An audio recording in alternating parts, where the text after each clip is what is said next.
Assalamualaikum warahmatullahi wabarakatuh. Innal hamdalillah nahmaduhu wa nasta'inuhu wa nastaghfiruh wa na'udzu billahi min syururi anfusina wa min sayyiati a'malina. May yahdihillahu fala mudilla lahu wa may yudlil fala hadiya lahu waliyyan mursyida. Asyhadu an la ilaha illallah wahdahu la syarikalah wa asyhadu anna Muhammadan abduhu wa rasuluh la nabiyya wa rasula ba'dah. Allahumma salli wa sallim wa barik ala nabiyyina Muhammadin wa ala alihi wa sahbihi wa mawala wa la hawla wa la quwata illa billah amma ba'd.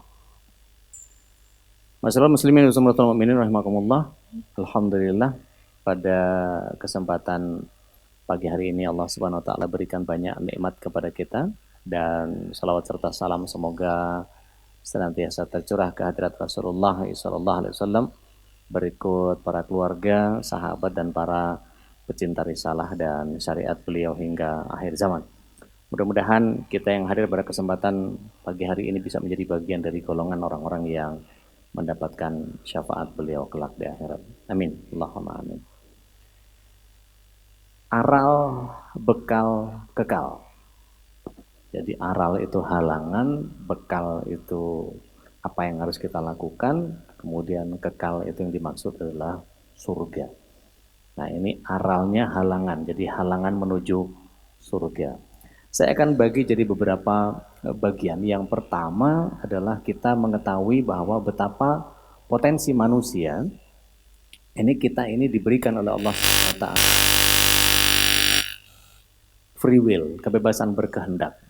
Allah Subhanahu wa taala di dalam surat 91 ayat yang ke-8 Allah Subhanahu wa taala menyatakan bahwa fa'alhamaha fujuraha wa taqwaha. Jadi manusia diberikan oleh Allah Subhanahu wa taala fujur atau takwa ini sebuah ilham. Jadi ini sebuah bagian yang kemudian setiap manusia pasti punya ini. Dan ketika bicara tentang modal awalnya adalah ini, maka kita bisa melihat bahwa betapa Rasulullah Adam alaihissalam itu didesain oleh Allah Subhanahu wa taala untuk kemudian punya dua pilihan.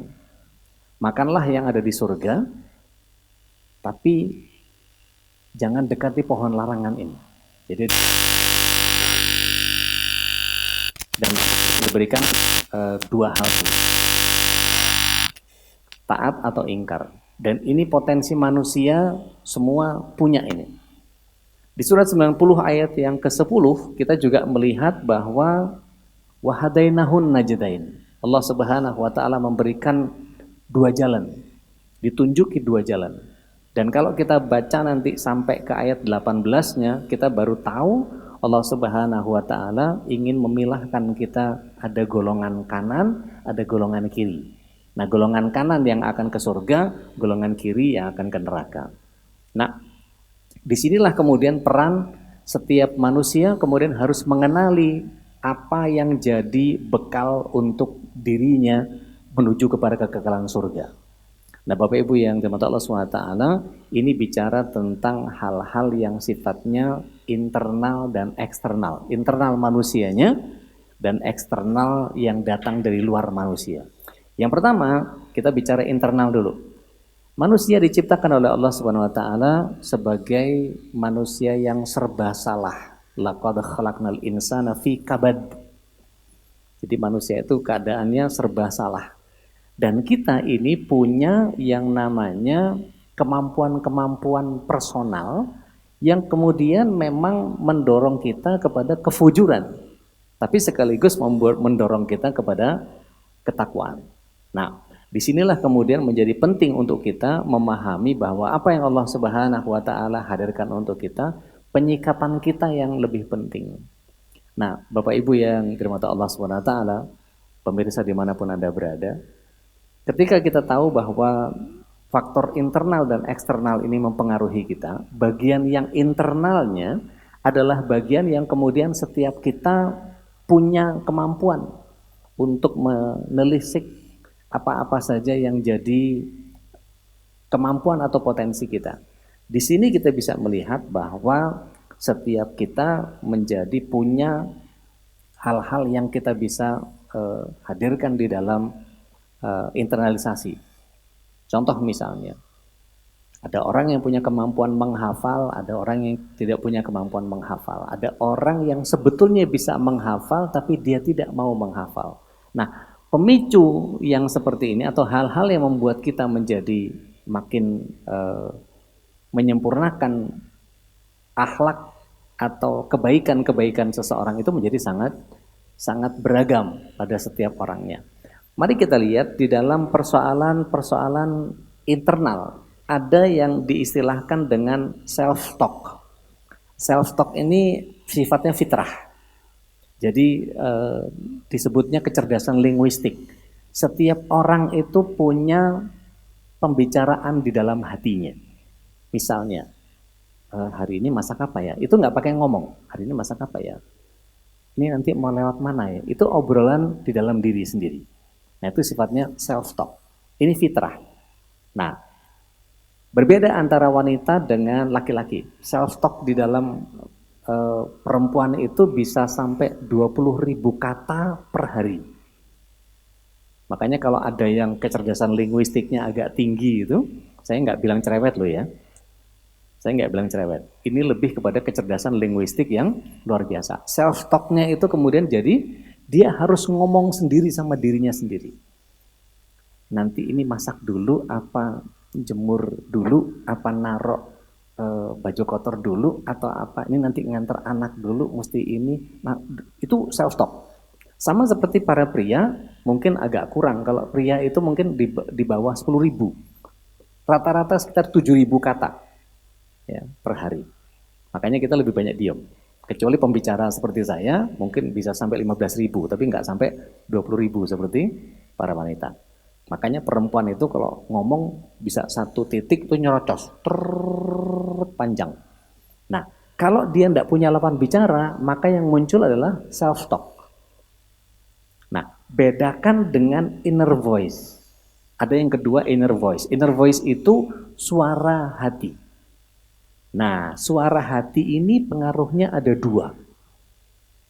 Suara hati itu ada dua. Ada yang datang dari bisikan malaikat, Qorin, ya. Ada yang datang dari bisikan jin, Qorin juga disebutnya. Nah, ini kemudian para ulama membagi, ada Qorin yang dari malaikat, ada Qorin dari kelompok jin. Nah, ini biasanya kalau inner voice kemudian membuat dia menjadi mengarah kepada negatif. Bahwa ada yang positif, ya, tapi tidak banyak. Nah, mari kita lihat bahwa berbeda dengan self-talk yang fitrah dengan inner voice yang bisa datang dari malaikat, bisa datang dari jin. Kalau datang dari malaikat itu biasanya ide-idenya ide-ide fitrah. Ngaji sholat duha ngaji datang ke Al-Hujjah dan seterusnya. Buka kitab ini dan seterusnya. Sehingga terdorong dia untuk menuju kepada Allah Subhanahu wa taala. Nah, perlu kita pahami bahwa, mohon izin, saya berikan gambaran bahwa manusia ini sebagai sebuah potensi, kalau bicara tentang makhluk Allah Subhanahu wa taala, di sini Allah Subhanahu wa taala, maka kemudian manusia, saya gambarnya sederhana saja ya, ini manusia gitu ya. Kemudian di sebelah kanan atas ini ada yang namanya malaikat. Mohon maaf kalau tulisannya kayak asisten apoteker. Di sini ada syaitan. Mudah-mudahan tidak ada yang protes. Kenapa saya naruhnya malaikat di kanan atas? Kenapa syaitan di kiri bawah? Mari kita lihat. Kalau kita sepakati, ini ada sumbu X, gitu ya. Kemudian ini ada sumbu Y. Kira-kira kalau sumbu X ini adalah bicara baik dan buruk, yang baik sebelah mana? Kanan. Maka ini baik. Otomatis yang ini adalah buruk. Jika sumbu Y-nya antara hina dengan mulia, maka yang mana yang mulia? Mulia atas. Tuh. Ini bahasa kesepakatan loh ya. Nggak selalu begitu, tapi ini bahasa kesepakatan. Nah, ketika setan ini di kiri bawah, maka semua yang mengarah kepada kesetanan itu jauh dari Allah Subhanahu wa taala. Makanya kata syaiton di dalam Ibnu Jarir dan Ibnu Katsir dinyatakan kata syaiton itu dia asal kata syaitona. Syaitona itu menjauh.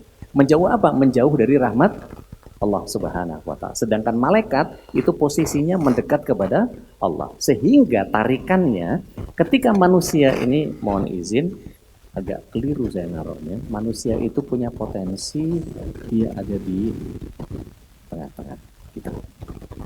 Jadi saya taruhnya di sini manusia. Oke. Nah, mari kita lihat bahwa malaikat ini menuju kepada kanan atas. Malaikat selalu punya tugas untuk mendekat kepada Allah Subhanahu wa taala. Maka inner voice yang tadi, inner voice yang datang dari Korin tadi. Mohon maaf ini tulisannya kayak asisten apoteker, asal benih kebaca. Maka malaikat akan mendorong kita kepada Allah Subhanahu wa taala. Jadi kalau manusia bergeser ke kanan, maka dia mengarah kepada kebaikan-kebaikan. Kalau tadi dilihat di surat 90 ayat yang ke-10, ya. Wa hadainahun najdain, kalau dibaca sampai ayat 18-nya dia didorong kepada arah kanan. Apa itu? Membebaskan budak, bayar zakat, mesti tahajud, pagi-pagi mesti subuh, ngantuk-ngantuk mesti wudhu, mesti sholat, mesti dan seterusnya dan seterusnya. Kebaikan-kebaikannya mesti diperjuangkan. Sementara kalau malas dan seterusnya itu datang dari setan. Mungkin nggak berdoa, apalah segala macam dan seterusnya. Nah, setan ini mendorong, menjauhkan kita dari Allah Subhanahu wa taala kepada kehinaan. Nah, manusia ini punya dua sisi. Sisi malaikat, ada sisi setan. Mari kita lihat di surat 95 ayat yang keempat. Di sini Allah Subhanahu wa taala memberikan 4-nya ada di sini, 5-nya ada di sini, surat 95. Jadi di sini laqad khalaqnal insana fi ahsani taqwim. Tsumma radadnahu asfala safilin. Laqad khalaqnal insana fi ahsani taqwim. Sebaik-baik penciptaan. Tapi kemudian dia punya potensi juga untuk berada di bawahnya asfal. Asfal safilin. Masih di bawahnya asfal. Jadi tempat yang rendah masih rendahnya lagi. Jadi serendah-rendahnya tempat di mana? Di neraka. Kapan, pada saat mana manusia kemudian menjadi mendekat kepada malaikat atau mendekat kepada Allah Subhanahu wa taala, karena malaikat tujuannya hanya untuk membawa kepada Allah saja. Pada saat manusia punya ketakwaan, maka pada saat itu dia punya ahsani takwim. Lihat bagaimana Rasulullah SAW tatkala beliau Mi'raj. Begitu Mi'raj sampai di Sidratul Muntaha, maka beliau katakan, malaikat Jibril, ya Rasulullah, saya tidak punya kemuliaan sepertimu. Silahkan langsung naik ke Baitul Ma'mur, berjumpa dengan Allah Subhanahu wa taala. Maka ketika itu Rasulullah SAW naik ke Baitul Ma'mur, langsung bersirobok pandang dengan Allah Subhanahu wa taala dalam bentuk cahaya. Di dalam kitab Dardir dikatakan jaraknya 40 hijab. Yang satu hijabnya antara bumi dan langit. Pokoknya jauh deh. Kalau kita ngitung itu nggak karu-karuan hitungannya. Maka pada saat itu Rasulullah SAW punya kemuliaan. Malaikat melewat. Ahsani takwim. Tapi manusia juga punya potensi, dia meluncur ke bawah yang paling bawah. Jadi kalau dia kadang-kadang, mohon izin, ada nggak orang yang kelakuannya baik banget, sampai-sampai ada orang yang mencap beliau, dia mah hatinya kayak malaikat. Tapi ada orang yang kelakuannya bengis, nggak karu-karuan, ini orang lebih setan dari setan. Loh, ini kalau lihat bagaimana yang kanan atas itu melewati malaikat, yang kiri bawah lebih setan dari setan. Kalau kita lihat potensi manusianya tergantung daripada apa yang ada pada dirinya. Perhatikan, setan itu adakah ayat atau hadis di mana setan ngomongin sesama setan? Ada nggak? Nggak ada. Manusia ngomongin manusia? Banyak. Jadi acara TV malah. Jadi komoditi publik di media-media yang sosial atau yang sebagian pecahan-pecahan mainstream di online itu ngomonginnya si artis inilah, si artis itulah, gibah isinya. Padahal ya, kalau lihat itu setan aja nggak ada yang ngomongin setan. Loh, iya kan? Setan malah saling bantu membantu dia, bahu membahu. Untuk apa? Untuk melumpuhkan manusia menuju kepada asfala safilin tadi. Saya tanya sekarang, setan ada nggak yang ganggu setan? Sesama setan ada yang ganggu setan? Nggak ada. Tapi manusia ganggu manusia, nggak usah jauh-jauh. Kita keluarnya udah ketemu tuh ntar. Loh iya. Ada orang parkir sembarangan, ganggu nggak? Ganggu, nggak ada niat. Sampai tingkat yang paling parah apa? Adakah setan yang membunuh sesama setan? Ada nggak? Nggak ada. Tapi manusia bunuh manusia, maka manusia potensinya ketika dia berada dalam kondisi di tengah, dia bisa menjadi lewat dari ketakwaannya malaikat, seperti Rasulullah SAW pada saat Mi'raj, tapi bisa lebih setan dari setan yang paling setan. Nah, potensi ini yang kemudian harus kita perhatikan. Bapak Ibu yang dirahmati Allah, Rasulullah SAW mengatakan bahwa kullu ummati dakhalal jannah. Seluruh umatku masuk surga. Maka kalau kita lihat di sini, ya, kullu ummati dakhalal jannah. Ya.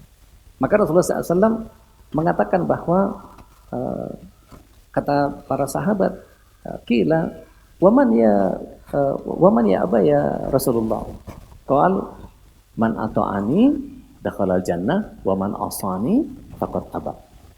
Maka kalau kita lihat ya, di sini betapa Allah Subhanahu wa taala memasukkan seluruh umat Rasulullah SAW ke surga bagi yang mau. Maka kata Rasulullah SAW, siapa yang tidak mau? Yang tidak mau, yang kemudian abai kepadaku. Yang taat kepadaku masuk surga, maka yang dia enggan masuk surga, maka dia tidak taat kepada Rasulullah SAW. Nah, mari kita lihat. Kalau pokok persoalannya sudah kita tahu bahwa tadi ya potensi manusia dia punya huriyah iradah, di beberapa ayat dikatakan seperti itu, ada faktor internal dan eksternal yang tadi, maka ada self talk, ada inner voice. Ya. Ada obrolan antara diri sendiri, ada pengaruh dari orang lain.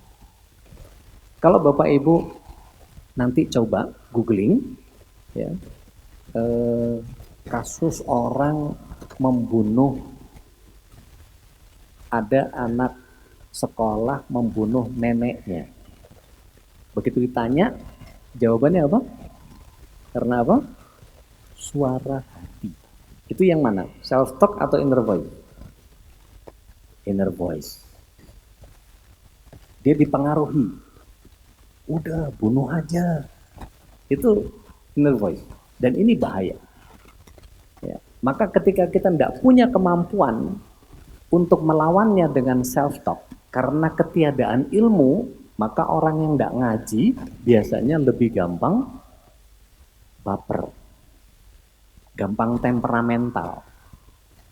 Apalagi orang yang tidak punya ikatan kuat kepada Allah Subhanahu wa Ta'ala. Maka mohon izin, ketika seseorang mengikatkan dirinya kepada Allah Subhanahu wa Ta'ala, dia punya ikatan, maka akidah ini harus diperbaiki.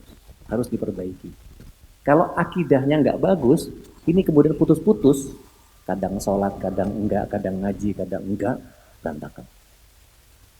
Maka ketika putus dari Allah Subhanahu wa Ta'ala, ibarat apa? Dulu waktu kecil, ada yang pernah main egrang batok nggak? Egrang batok itu ada batok kelapa, kemudian dikasih tali, diinjek. Kira-kira cara mainnya gimana?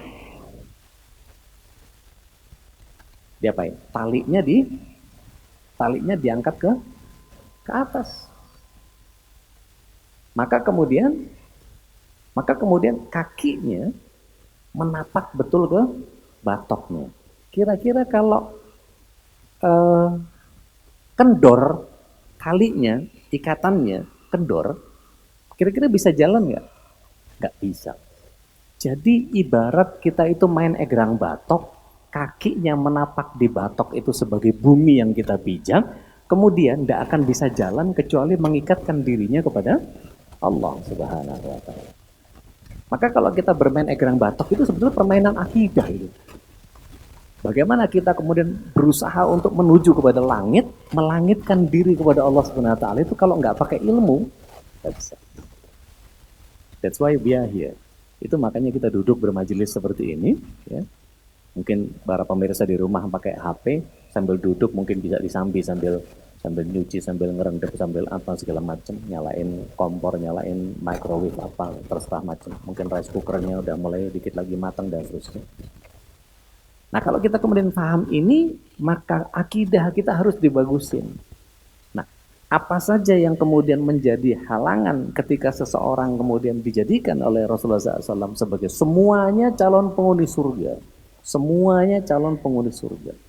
Kata Rasulullah SAW, kullu umati dakhalal jannah illa man aba, kecuali yang tidak mau. Maka kata para sahabat, man ya'ba ya Rasulullah. Maka kata Rasulullah SAW, waman ato'ani, yang taat, dakhalal jannah. Waman asani, faqad aba. Maka ada dua pilihannya, mau asai atau mau ato', mau taat atau mau abai.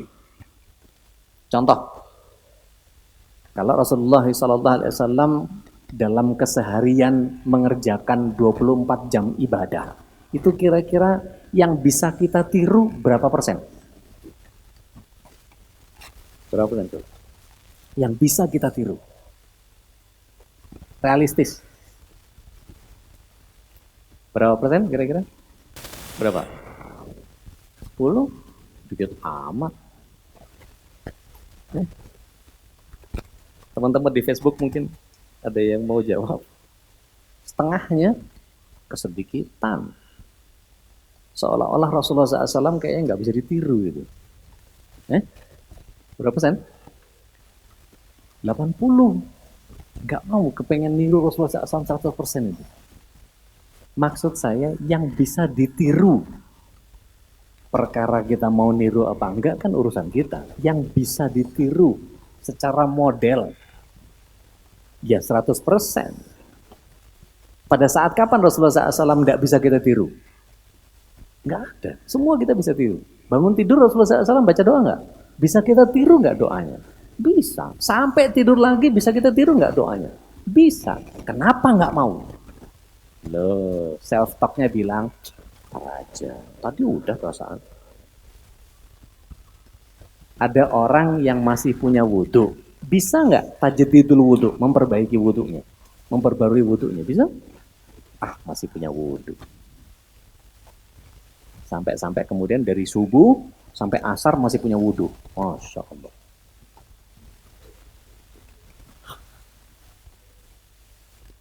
Mohon izin, para wanita berapa banyak yang abai terhadap auratnya.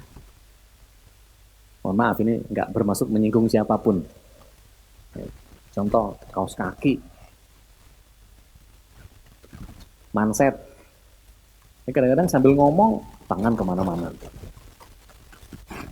Kalau yang sudah bercadar, berkaos kaki, mungkin agak aman. Kadang-kadang ini bercadar tapi warnanya masih gonjrang-mencrang. Artinya, kalau kemudian kita lihat, ya memang tidak bisa semua 100% mengerjakan semuanya. Memang tidak. Orang bertahap sesuai dengan proses keyakinan dan keilmuannya. Tapi kalau orang yang sudah tahu, ada juga yang abai. Kenapa? Inner voice-nya yang mendorong dia begitu. Baik. Inilah halangan menuju surga yang akan saya sampaikan kepada Bapak Ibu dan teman-teman di rumah. Halangan menuju surga ini ada antara keinginan dan gangguan. Sampai nanti kepada bagian di mana ada orang-orang yang ciri-ciri kesetanannya seperti apa. Jadi Saya fokus kepada, saya nggak ngomong soal self-talk. Self-talk itu tergantung daripada apa yang dia pahami. Misalnya, hari ini saya belum bersedekah. Sedekah, dorongan sedekah itu tergantung akidahnya. Kalau akidahnya, ilmunya penuh bahwa kata Rasulullah SAW, barang siapa yang sedekah di subuh hari, itu ada 2 malaikat, yang satu mendoakan, ya Allah berkahilah rizki orang yang bersedekah subuh ini. Yang kedua, ada malaikat yang berdoa, ya Allah hancurkan rizki orang yang tidak sedekah pagi ini. Kalau orang punya akidah yang kuat kepada Allah Subhanahu Wa Taala, kira-kira dia sedekah atau enggak? Sedekah. Maka muncul, astagfirullahaladzim, saya belum sedekah pagi ini. Maka dia punya kepanikan. Karena apa? Belum dekat sama Allah Subhanahu Wa Taala. Ada penuntasan bagian yang kemudian jadi halangan menuju surga. Kalau kemudian kita lihat bahwa ini adalah ciri-ciri kesetanan yang kadang-kadang orang nggak ngeh. Masa gitu kesetanan? Kayak dia ibadahnya baik-baik saja. Kayaknya dari sisi ciri-ciri penampilan, kayaknya fine-fine aja. Maka kemudian muncul omongan-omongan yang kemudian saya perhatikan dia itu agamanya bagus banget loh, ngaji sana sini. Seperti Ustadz Nuzul kemarin katakan bahwa ada orang yang kemudian ngajinya sama amalnya nggak sinkron. Ngaji sampai halaman 78, pagi siang sore malam, pagi siang sore malam. Kalau ibu-ibu itu ada kalangan ibu-ibu PKK, pengajian kesana kemari. Ya. Tapi kemudian catatannya sudah sampai halaman 78, tapi akhlaknya masih sampai halaman 8. Kenapa? Apa yang dikaji tidak langsung diamalkan. Sibuk ngejar kajian. Ustadz ini, Ustadz itu. Wah, seru. Tapi apa yang dia pahami tidak langsung diterapkan. Mari kita lihat bahwa ada kondisi di mana orang-orang yang kemudian menganggap bahwa ciri-ciri kesetanan itu banyak anggapan-anggapan yang salah. Mari kita lihat anggapan-anggapan yang salahnya. Orang kesetanan itu selalu kejang-kejang, selalu teriak-teriak, selalu marah-marah, selalu berwajah bengis, selalu keji dan kejam, selalu tampilannya negatif. Enggak selalu. Ini anggapan yang salah. Apakah orang yang enggak mau sholat itu kejang-kejang? Enggak. Apakah orang yang enggak mau sholat itu teriak-teriak? Enggak. Apakah selalu marah-marah dia? Enggak. Santai-santai aja. Iya ntar. Malah lebih tenangan dia. Disuruh sholat, iya. Ntar. Tanggung. Iya, ntar. Itu kesetanan, itu cirinya begitu tuh. Cuman orang nggak sadar. Kemudian apa? Apakah selalu berwajah bengis? Enggak. Baik-baik aja. Ya.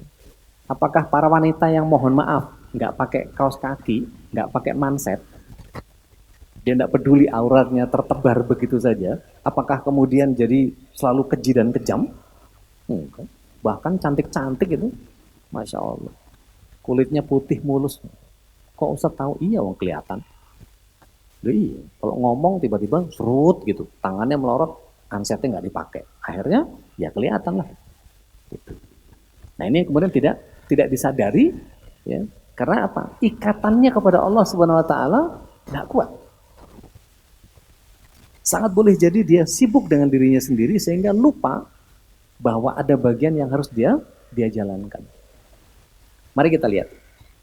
Di dalam surah Al-A'raf ini ada visinya Ada visinya iblis. Ini visi.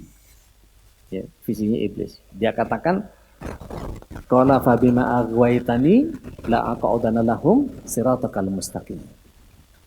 Iblis mengatakan bahwa karena engkau telah menghukum saya sesat, maka saya akan benar-benar menghalang-halangi mereka dari jalan engkau yang lurus. Ini serius banget loh ini. Kalau dia bilang benar-benar. Kita lihat ya. Di situ ada la taukid. La-nya lam alifnya itu la taukid. menekankan, menegaskan bahwa dia berada dalam kesungguhan. Ya. La ya. Aku aq'adana lahum siratakal mustaqim. Aku akan benar-benar menghalang-halangi mereka dari jalan Engkau yang lurus. Maka kemudian di ayat 17-nya disampaikan misinya. Ya. Apa misinya? Tsumma la'atiyannahum min baini aydihim wa min khalfihim wa an aymanihim wa an syama'ilihim wa la tajidu aktsarahum syakirin. Misinya adalah mendatangi dari depan, belakang, kanan, kiri untuk kemudian apa? Membuat orang menjadi tidak lurus kepada Allah Subhanahu wa taala. Udahlah, Islamnya nggak usah gitu-gitu amat, biasa-biasa aja. Nggak usah gitulah, ntar kayak orang-orang radikal.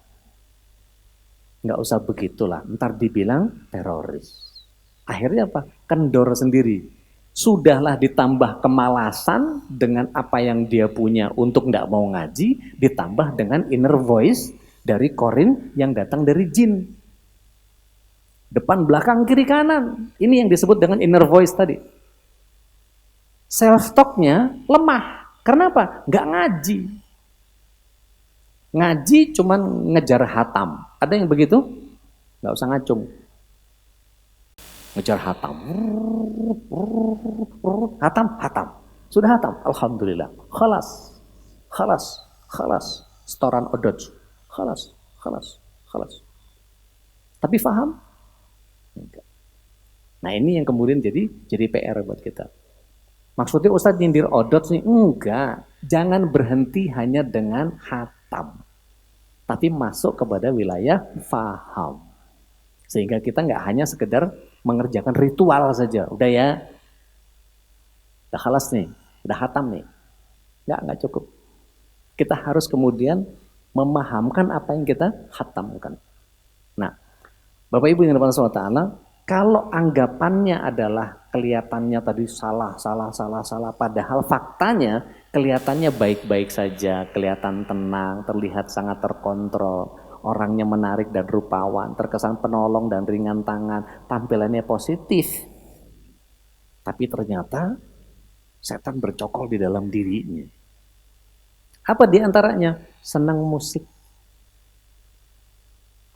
Senang hal-hal yang kemudian menjauhkan dia dari Allah Subhanahu wa ta'ala. Kira-kira porsinya banyakan mana? Tilawah atau drama Korea?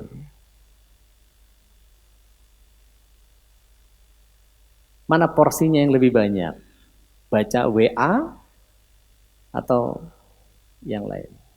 Kalau yang masih nonton TV, karena saya sudah jarang banget nonton TV, kalau ada yang masih nonton TV, ya, itu lebih banyak mana? Mengkaji hadis Nabi dari kitab-kitab yang ada, atau lebih banyak dia nonton TV? Nonton TV itu otak kita nggak keasah. Kenapa? Otak kita nggak mikir, karena diterima semua. Audionya diterima, visualnya diterima. Akhirnya apa? Dipaksa untuk menerima apa yang ada. Sehingga otak kita nggak terpakai untuk mencerna apa yang ada di dalam bahasan yang sudah disampaikan itu. Tapi begitu kita bicara tentang membaca, maka otak kanan kita menjadi gerambiang, menjadi melanglang buana, mikirin. Contoh, tadi dikatakan waktu dibaca, kullu ummati dakhalal jannah. Oh, itu hadisnya siapa ya? Langsung nyari itu. Oh, hadisnya ini. Begitu dibilang bahwa ada orang yang tidak mau masuk surga. Yang kayak apa tuh? Langsung berpikir untuk cari keterangan yang selanjutnya. Oh, ternyata yang nggak mau taat sama Rasulullah SAW, oh berarti langsung bikin klasifikasi sendiri. Otak kanannya langsung bikin susunan sendiri. Oh, yang nggak sholat, yang nggak ini, yang nggak itu, yang nggak apa segala macam. Otak kita jadi terasah. Begitu juga dengan ketika kita mendengarkan auditif, mendengarkan ceramah lewat radio, itu otak kanannya gerambiang. Maka kondisi ini kalau kita lihat Kelihatannya baik-baik saja, kelihatannya tenang, terlihat sangat terkontrol, menarik dan rupawan, terkesan penolong ringan tangan, dan tampilannya positif, padahal dia sedang menjalankan misi setan. Ada yang bernama Al-Hajjaj bin Yusuf. Beliau ini gubernur di Irak. Dia ini pemimpin yang terkenal dengan kezolimannya dan kelalimannya. Tapi karena dia cerdas, ya, menjadi hebat taktik dan luar biasanya itu. Setiap kali dia memerintahkan seseorang untuk memimpin satu wilayah di wilayah dia, ini di zamannya Kekhalifahan Bani Umayyah. Setiap kali dia minta beberapa orang untuk mimpin di wilayah itu, selalu ada musibah, yang kecelakaan lah, yang inilah, yang wafat lah, yang apa, selalu begitu. Sampai akhirnya berpikir, ini ada apa di wilayah ini? Maka usut punya usut, ternyata ulamanya soleh-soleh. Ulama yang soleh itu doanya makbul. Maka dengan kecerdasannya, dia berpikir gimana caranya supaya doa mereka nggak kabul lagi. Ini orang kalau jahat tapi pinter tuh begitu tuh. Gimana caranya supaya rusak semua. Maka apa yang terjadi? Dia perintahkan sampai satu ide, dia perintahkan semua wilayah itu rakyatnya bawa telur ke lapangan. Suruh bawa telur ke lapangan. Begitu bawa telur ke lapangan, habis itu suruh tinggal. Udah, pulang, tinggal. Gak boleh diapain. Yang gak bawa dihukum berat. Besokannya diperintahkan, ambil. Masing-masing ambil haknya. Maka diambil. Diambil, tidak tersisa. Maka kemudian diperintahkan seseorang untuk memimpin dengan politiknya beliau, maka bertahan lama tanpa musibah, tanpa kendala apa-apa. Maka orang-orang di sekitar situ bertanya kepada ulama, ini kenapa ya? Kok setelah kejadian telur itu menjadi kedolimannya makin parah? Kata ulama, emang apa yang diperintahkan? Al-Hajjaj bin Yusuf meminta kami untuk bawa telur. Terus disuruh tinggal di lapangan. Terus besoknya suruh ambil masing-masing telurnya sendiri. Pasti bukan. Berarti kalau bukan telurnya sendiri, berarti telurnya siapa? Telur orang lain. Halal atau syubhat? Syubhat. Maka ketika makan sesuatu yang syubhat, mendekatkan kepada yang haram. Doanya ulamanya nggak kabul. Sampai kayak begitu. Makanya Yahudi itu kalau merangin kita, digelontor riba kita. Ayo utang, ayo utang, ayo utang. Iming-iming utang itu Masya Allah, riba itu. Dikasih ini, hadiah apa, segala macam. Berapa banyak institusi keuangan yang ribawi, menghadiahkan ini, menghadiahkan itu, dan apa, segala macam. Dan sekarang sudah mulai ada beberapa ya, institusi keuangan syariah yang kemudian ikut-ikutan begitu juga. Hanya karena ingin mendapatkan keuntungan duniawi. Urusan kepada Allah, pantesan jadi doanya pada nggak makbul semua. Pantesan kemudian kita berada dalam keterpurukan terus. Nah ini yang kemudian membuat kita jadi berpikir. Baik. Mari kita lihat bahwa contohnya, kalau kita lihat, ada orang-orang yang kemudian baik di awal, tapi ada maksud busuk di baliknya. Sering ngebel ya, sering ketemu sama kayak beginian ya, selamat datang di Indonesia. Pandai menyembunyikan ekspresi, pandai berminyak air, bermuka dua, rupawan tapi menyesatkan, dukun, paranormal, berkedok agama, ini Masya Allah. Maka kalau kemudian ketemu yang begini ini, bagaimana caranya? Maka kita harus hadirkan kecintaan kita supaya kita tidak tertipu, maka kembalikan kepada Allah dan Rasulnya Shallallahu Alaihi Wasallam. Supaya tidak tertipu, maka kita harus melihat bagaimana ibadah harian kita. Lihat bagaimana akidahnya. Apakah sesuai dengan apa yang datang dari Rasulullah Shallallahu Alaihi Wasallam dan Allah Subhanahu Wa Taala? Apakah rujukannya digunakan seiring dengan Al-Quran dan Sunnah? Maka mengenali sejak awal apapun yang kemudian menjadi bagian yang kita harus lakukan adalah memperhatikan kondisi keilmuan kita. Maka jangan pernah tinggalkan majelis ilmu sambil diamalkan, dipelajari, diamalkan, karena ilmu untuk diamalkan. Maka kalau kita kemudian masuk ke dalam sebuah pemahaman yang sederhana tentang apa yang Allah Subhanahu Wa Taala hadirkan di sini, kenali sejak awal. Apakah selalu mengedepankan dalil, bukan katanya-katanya? Apakah kemudian kalau ngobati doanya dijahar, dikeraskan, nggak komat kamit?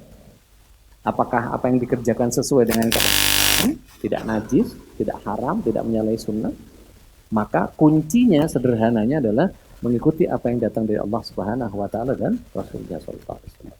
Di surat 4:59 Allah Subhanahu Wa Taala menyatakan, ya ayyuhalladzina amanu atiullah wa atiur rasul wa ulil amri minkum fa in tanaza'tum fi syai'in farudduhu ila Allah wa rasulih in kuntum tu'minuna billahi wal yawmal akhir.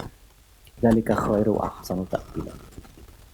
Maka bagian yang sering kali kita harus hadapi di kehidupan kita ini adalah bagaimana kita meluruskan apa yang kita kerjakan dengan apa yang datang dari Allah Subhanahu Wa Taala dan Rasulnya Shallallahu Alaihi Wasallam. Nah, kembali kepada inner voice tadi.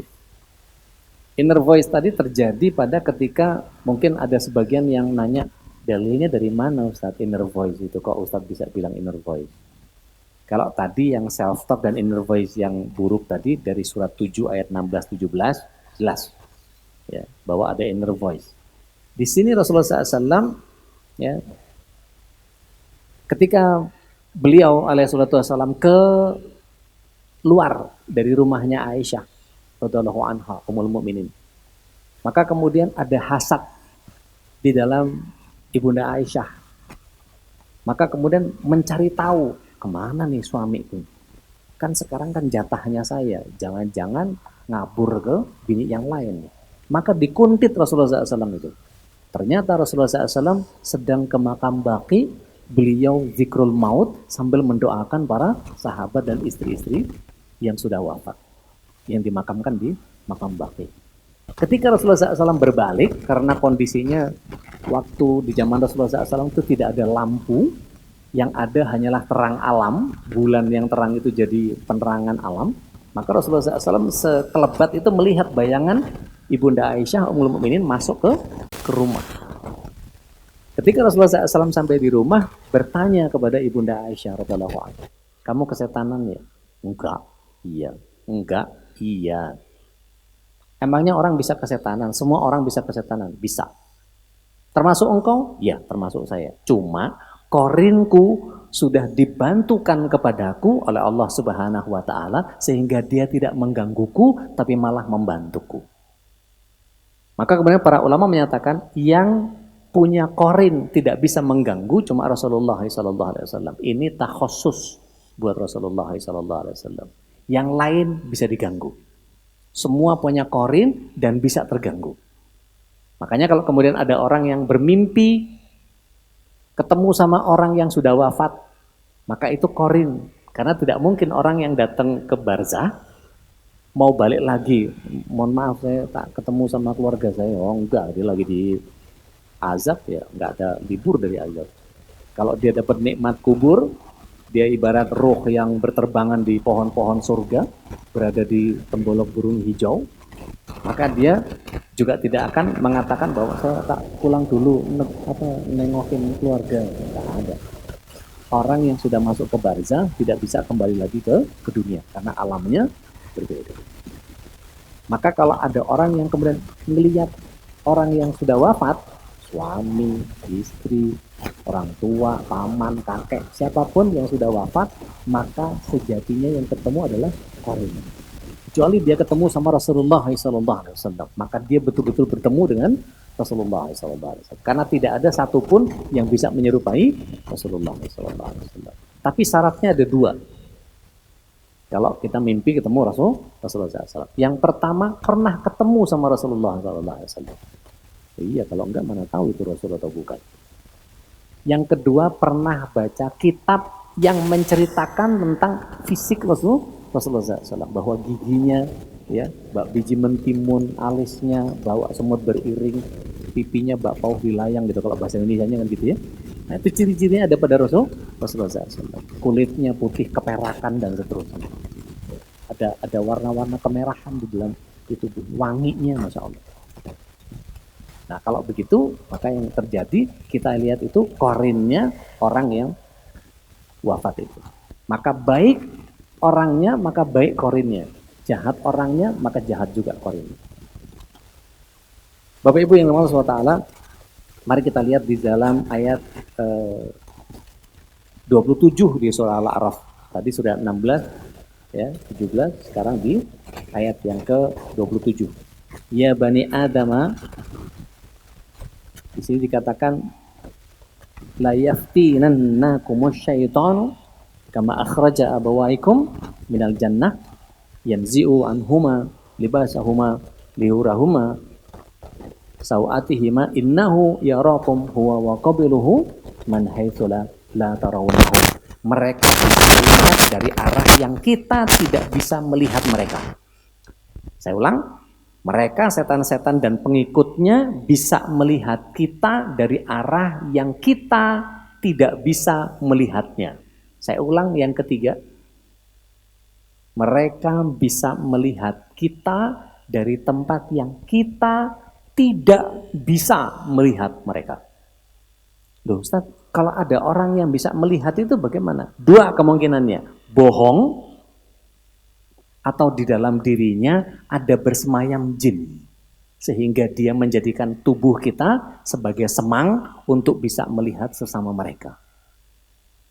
Maka judulnya kalau di kita bukan indigo, kesurupan atau kerasukan. Nah kalau sudah begini, ini jadi penghalang kita menuju kepada surga. Mau sholat males, mau ngaji males, mau datang ke kajian males. Hujan nggak ya ntar kalau mendung-mendung gini? Ada saja yang membuat dia menjadi berat untuk datang ke kajian. Iya ntar kalau sekarang mungkin masih COVID kayaknya ya. Ada aja, ada saja. Ya. Kalau yang di rumah nggak mau nonton nggak mau nonton Facebook atau YouTube-nya Al-Hujah gitu, mungkin ada saja alasan. Baterainya habis lagi dicas, lagi ini, anak-anak ujian. Satu ini, ujian apa? Nggak ada satu ujian. Nah, Bapak Ibu yang dirahmati Allah SWT, maka di sini dikatakan bahwa setan itu dan pengikut-pengikutnya bisa melihat kamu dari arah yang kamu tidak bisa melihat mereka. Tapi Ustadz ada loh orang-orang soleh yang punya karomah. Karomah itu diberikan kepada orang-orang yang punya kemuliaan yang tadi saya bilang. Ibadah hariannya gimana? Yang dikatakan datang dari Al-Quran dan Sunnah bukan. Bagaimana akhlaknya? Apa yang datang dari apa yang dia sampaikan itu Al-Quran Sunnah bukan. Kalau bukan, tunggu dulu. Jangan-jangan ini istidraj. Karena Allah SWT menghadirkan 4 keajaiban di dunia ini. Ada mukjizat untuk para nabi, untuk ditunjukkan kenabiannya dan kerasulannya.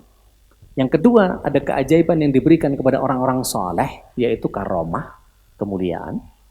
Ada yang kemudian ketiga, keajaiban yang diberikan kepada orang yang dikehendaki oleh Allah SWT. Siapa itu? Ma'unah, orang-orang yang diberikan ma'unah. Kepada siapa? Mayyasya, sesuai kehendak Allah SWT. Dan ada orang yang keempat yang diberikan keistimewaan, keajaiban, keluar biasaan, di luar nalar, nggak masuk akal. Ini orang yang keempat diberikan istidraj.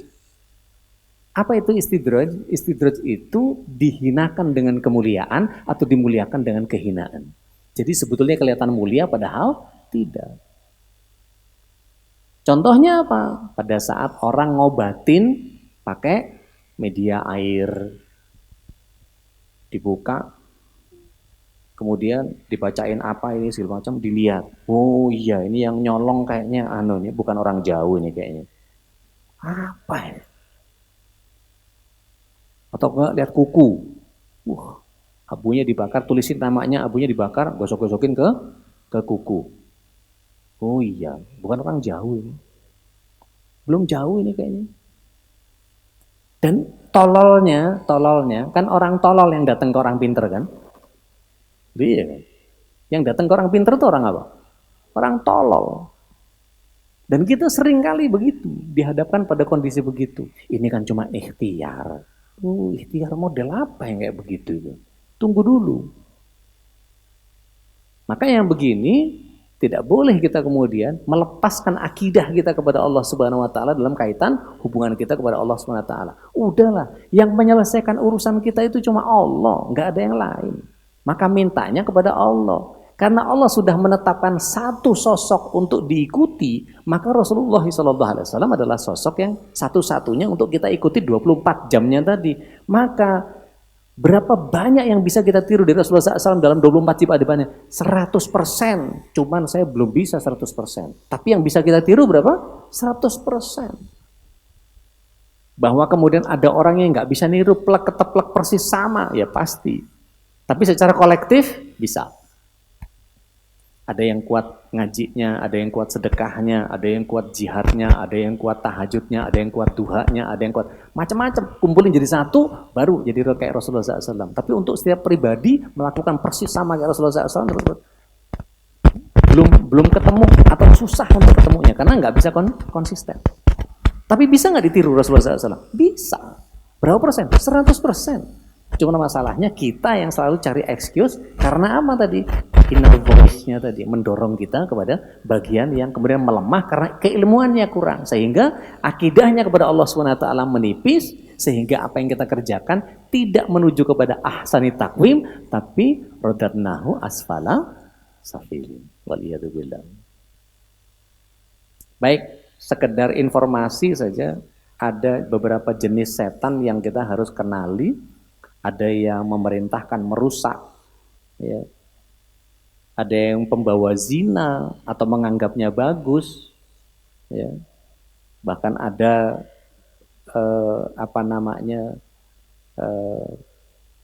satu organisasi yang membolehkan nonton video porno, masya Allah. Naudzubillah min dzalik, semua naudzubillah. Ada yang bawa dusta, ada yang bawa celah, ada yang membuat murka, ada penguasa pasar, pengibar bendera di pasar. Maka mereka ini kata Rasulullah SAW berjalan di darah kita. Maka cara berlindungnya isti'adah, ta'awuz. A'udzubillahi samil alim minasyaitonir rajim. A'udzu bikalimatillahi tammati min syarri ma khalaq. Tiap sore Rasulullah SAW ajarkan itu. Maka zikir pagi petang jangan ditinggal. Karena itu jatuhnya seperti menggantikan ba'diyah subuh dan ba'diyah asar. Karena kalau kita lihat salat rawatib itu semua boleh qobliyah dan ba'diyah kecuali ba'diyah subuh, ba'diyah asar. Karena apa? Ba'diyah subuh dan ba'diyah asar digantikan oleh zikir pagi sore. Lihat nanti di surat 7 ayat yang ke-205 Allah Subhanahu wa taala menyatakan fadkur rabbak fi nafsik tadarruan wa khifatan. Maka ingatlah Tuhanmu, berzikirlah kepada Allah Subhanahu wa taala dengan rasa rendah diri dan rasa takut. Wa dunu jahri minal qauli, jangan kau keraskan suaramu. Bil ghudwa wal asal, di waktu pagi dan di waktu petang. Wala takum minal ghafilin. Dan jangan kalian menjadi orang-orang yang lalai. Lalai dari apa? Lalai dari zikir. Zikir yang mana? Zikir pagi petang. Jadi zikir pagi petang boleh dilalaikan? Nggak boleh. Surat 7 ayat 205 tadi. Supaya apa? Supaya Allah SWT punya alasan untuk membentengi kita. Rasulullah SAW menyatakan bahwa man qala la ilaha illallah wahdahu la syarika lahul mulku wa lahul hamdu wa huwa ala kulli syai'in qadir mi'at tamarrah 100 kali dibaca. Maka Allah Subhanahu wa taala akan mendatangkan pahala seperti 10 budak dibebaskan, pahalanya didepositkan atas nama kita. Ustaz, kan ada hadisnya yang 1 dan 10 Ustaz. Sama yang 100. Jadi yang mana Ustaz yang benar? Tiga-tiganya benar, cuma fadilahnya beda-beda. Yang dibaca 1, 1 budak. Yang dibaca 10, 4 budak. Yang dibaca 100, 10 budak. Perlindungannya sama, perlindungan atas gangguan setan dari pagi sampai sore. Kalau dibaca pagi, perlindungan sampai sore. Kalau dibaca sore, perlindungannya sampai pagi. Berarti kalau nggak baca, kesetanan. Loh, kan gitu. Maka orang yang meninggalkan zikir pagi sore, cemas, gelisah, kemerungsung, nanti ini, nanti gitu. Inner voice-nya dari korin minal jin lebih dominan. Kenapa? Ikatannya kepada Allah SWT ada yang renggang. Nah, nanti kita bicara tentang Al-Falaq An-Nas yang disebut dengan mu'awizat. Yang Rasulullah SAW membaca Al-Fatihah saja untuk Ibnu Mas'ud, ditiupkan ke segelas air, maka menurunkan suhu badannya, suhu demamnya. Berapa banyak di antara kita, baik bapak-bapak maupun ibu-ibu, yang setelah membaca hadis itu, kemudian langsung praktek. Yang ada kemudian nyebut merek obat. Duh, pusing nih. Ambilin asam mefenamat dong. Ambilin apa? Ponstan dong, ambilin Panadol dong, ambilin Bodrek, ambilin apalah. Padahal sebetulnya kalau dia mau ngikut Rasulullah SAW, yang menyembuhkan siapa? Kalau baca ayatnya, fa'idha maritu fahuwa yashfi. Kalau Allah Subhanahu wa taala sudah memberikan sakit, maka yang menyembuhkan siapa? Allah. Jadi sebetulnya bisa nggak pakai berobat itu kemudian sembuh? Kalau Allah mau, bisa. Maka ikhtiar pertama, air dulu pakai Al-Fatihah. Baru obat. Dan orang minum obat bisa jatuh kepada kesyirikan jika dia minum obatnya nggak pakai doa. Dia menganggap yang menyembuhkan adalah obat. Loh, ini pentingnya kemudian mengikatkan diri kepada Allah SWT. Duh, pusing banget nih. Panadol. Begitu minum, nggak pakai doa. Berarti dia mempertaruhkan pusingnya kepada obat. Padahal yang nyembuhin siapa? Allah. Kalau Allah bilang nggak sembuh, mau obat 2 truk diminum semua, maka kemudian keyakinan kita kepada Allah SWT, ini sih cuma capek doang, kayaknya kurang tidur deh, tidur bentar deh, kailullah, bangun-bangun seger, oh iya kan bener, Allah ini hebat banget menciptakan desain, kita suruh tidur sebentar, bisa hilang pusing kita. Perlu minum obat? Nggak perlu. Ngikut aja Rasulullah SAW, selesai. Dan banyak sekali kalau mau dibahas itu. Baik. Bapak Ibu yang Allah SWT, di dalam tipu daya setan ini dikatakan bahwa dari Sa'id bin Jubair, dari Ibn Abbas radhiyallahu anhu, bahwa Rasulullah SAW biasa memohon perlindungan untuk Hasan dan Husain, 2 cucu beliau, ya. Dikatakan bahwa sesungguhnya nenek moyang kamu pernah memohonkan perlindungan untuk Ismail dan Ishak dengan kalimat ini. A'udzu bikalimatillahi tammati min kulli syaitani wa hammah wa min kulli ainil lamah. Aku perlindungkan kalian dengan kalimat Allah yang sempurna dari setan dan makhluk berbisa dan juga dari setiap mata yang jahat yang mendatangkan petaka. Maka ini bagian yang disebut dengan isti'adzah tadi. Anak-anak kita mungkin ada yang suka erup-erup, cek orang Sunda namanya. Apa? Rep-repan. Gitu. Kalau orang Jawa bilang lindur. Ya, ngigo. Maka Rasulullah SAW contohkan apa? Bacakan mu'awizat. Ya, bacakan mu'awizat, tiupkan ke tangan, kemudian disapukan dari kepala sampai ke kaki. Kalau kita disunahkan sebelum tidur apa? Baca 3 kul, tiup, kemudian mandi, doa. 3 kul. Kalau dikerjakan, ada yang nggak ngerjakan? Ada. Tahu hadisnya? Tahu. Inner voice-nya bilang, udahlah cukup. Masa Al-Mulk nggak cukup? Kan udah baca Bismika Allahumma amutu wa ahya. Udahlah. Ayat kursi, udah. Padahal kalau mau dirunut tuh, adegan ranjang itu kan panjang tuh. Baca ayat kursi, 2 ayat terakhir Al-Baqarah, Al-Mulk, As-Sajdah, nggak tidur-tidur itu. Loh, buat sebagian orang yang kemudian ada inner voice-nya, udahlah. Belum lagi tasbih, tahlil, tahmid, takbirnya yang kata Ibrahim alaihissalam menyatakan kepada Rasulullah SAW, barang siapa yang membaca tasbih, tahmid, tahlil, takbir dalam tidurnya, seolah dia menanam pohon surga. Masya Allah. Kalau kita lihat, Masya Allah ya, Masya Allah. Tapi begitu mau dikerjain, lupa semua. Loh, itu tadi, inner voice-nya tadi. Padahal sebenarnya kalau kita mau berjihad, bersungguh-sungguh, bisa nggak sih kita tempel pakai tulisan gitu, tempel di plafon gitu, bisa nggak? Manggil tukang tulisin apa? Oh, Bismillahirrahmanirrahim, amutu wa ahya. Habis itu baca amanah Rasulullah bima unzil. Bisa kalau kita mau. Bahkan beberapa orang yang kemudian bawa awal-awal hijrah, wah, rumahnya penuh tempelan doa. Sampai saking semangatnya masukin doa ke kamar mandi, membaca lafaz Allah di kamar mandi. Kenapa? Ditempeli di pintu. Begitu pintu dimasukin, masuk kamar mandi, ikut lafaz Allahnya masuk ke dalam. Saking semangatnya. Kenapa? Lah kalau nggak gitu gimana? Padahal sebetulnya bisa nggak sih digantungin pakai benang gitu, selotip di kusen, dia adanya di depan kepala. Begitu mau masuk baca, begitu mau keluar baliknya gufronak. Bisa nggak sih? Tinggal menerapkan bagaimana ilmu ini diamalkan. Makan minum. Begitu makannya udah agak keren dikit, pakai pisau sama garpu. Kata Rasulullah SAW apa? Jangan makan pakai tangan kiri. Karena makan minum pakai tangan kiri itu perbuatan. Kok nyacat orang mah gampang.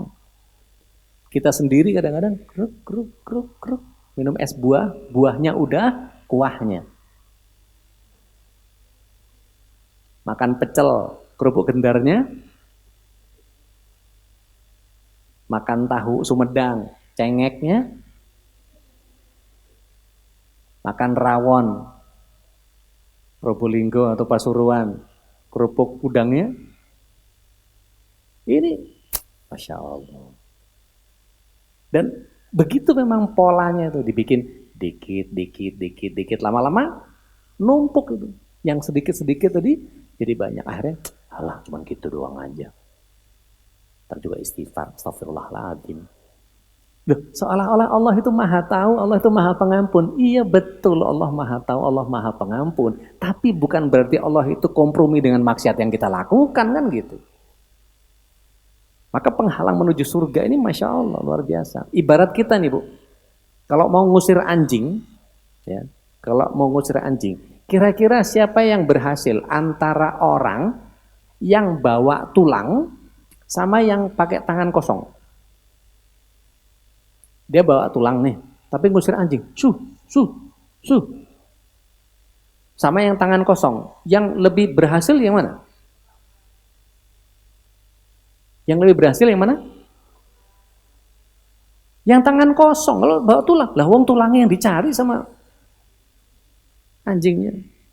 Kita mengerjakan sesuatu yang disenangi sama setan. Terus kita berusaha ngusir setan. Sementara kita masih mengerjakan ritual-ritual yang disenangi sama setan. Nguap nggak ditutup. Kerjaan apa-apa maunya buru-buru. Itu kan kerjaan setan semua. Itu kalau mau dipretelin satu-satu, waduh, ngidupin sunnah nih ternyata butuh kerja keras. Iya, karena mencintai sesuatu yang datang dari Rasulullah SAW dan Allahnya itu butuh jihad. Kalau kita lihat di surat 9 ayat 20 misalnya, Allah SWT mengiringkan kata jihad. Di ayat 24-nya juga mengiringkan kata jihad. Di surat 9 ayat 20 dikatakan alladzina amanu wa hajaru wa jahadu. Fisabilillah bi amwalihim wa anfusihim a'dhamu darajat indallah.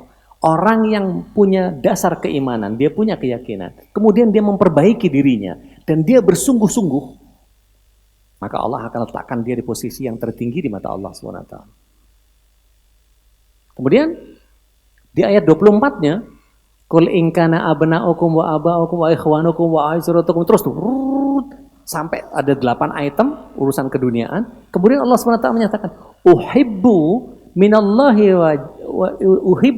wa rasuli wa jihadi fi sabili fattarabbasu hatta ya'ti Allah bi amri. Kalau yang 8 itu lebih engkau cintai ketimbang Allah Subhanahu wa taala dan Rasulnya sallallahu alaihi wasallam dan jihad di jalan Allah, maka tunggu sampai Allah mendatangkan keputusannya.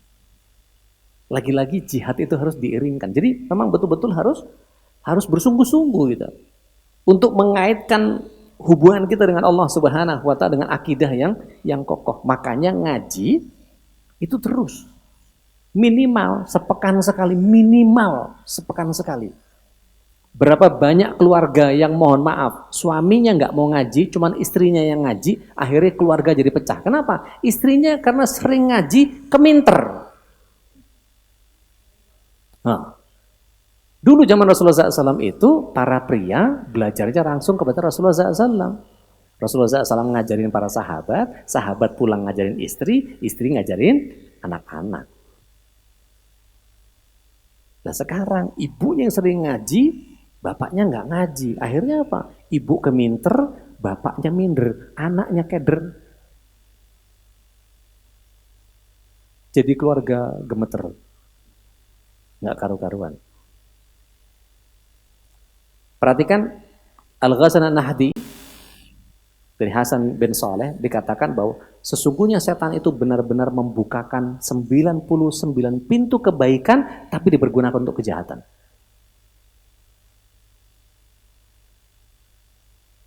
Berapa banyak orang yang tidak amanah menggunakan uang, berapa banyak orang yang kemudian berkedok agama untuk cari uang, berapa banyak orang yang mau macam-macam. Ada yang mencari uang lewat agama, keliling pakai toa. Ada Masjid Ad-Drumiyah, tahu Masjid Ad-Drumiyah, Bu? Tahu Masjid Ad-Drumiyah nggak? Yang di jalan pakai jala itu ada drumnya. Itu Ad-Drumiyah. Loh, itu kalau ditanya, apakah ini dari panitia masjid? Bukan. Itu ada panitia khusus. Yang 60 buat mereka, 40 buat masjid. Duh, ada MC-nya itu. Alhamdulillah.